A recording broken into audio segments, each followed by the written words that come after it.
So guys, mga 2 weeks nga ako nag-prepare para sa backdrop ni baby, sa binyag niya. Ayan, gumawa na ako, nag-print lang ako ng letterings ng name niya and God bless. Tapos ayun, naglalagay na kami ng design ni Jada.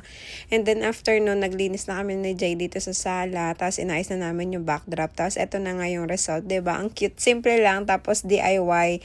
Puno ng teamwork talaga, kaya nakakatuwa ng puso kasi tinutulungan talaga ako ng asawa ko sa lahat ng mga gusto ko. Kaya thank you love, thank you Jada, and thank you sa buong family. At nairaos yung binyag ni baby. Hinabol ko na talaga na matapos na talaga yung binyag niya pagka 3 months niya kasi nga marami pa akong papers na asikasuhin sa pag-ID ko, tapos yung mga papers and passport pa ni baby.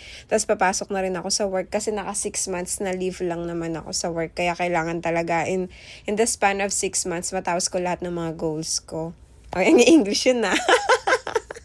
Kaya sobrang bilib din ako na ito sa asawa ko kasi talaga for the support talaga siya sa akin sa lahat ng mga gusto kong i-design. Sabi niya nga, buti daw hindi ako napapagod. Hindi naman nakakapagod basta gusto mo yung ginagawa mo eh. Kaya ngayon talaga patas ng binyag, bawi talaga ako ng tulog. Tanghali natutulog ako, tapos sa gabi mahaba na rin yung tulog ko. Kasi nga okay na yung mga kailangan kong gawin. Next week naman ay asikaso na ako ng medical ko for Taiwan ID. Nako, excited na ako sa Taiwan passport ko. Soon, isi-share ko na sa inyo yung pagkuha ko ng Taiwan ID ko, yung mga process ko. Hindi ko na mahanap ibang clips ng video ko eh. Pero tatry ko talaga maging maayos yung vlog ko na yun para masundan din ang mga gustong magkaroon ng Taiwan ID. Hanggang dito na lang. Bye-bye!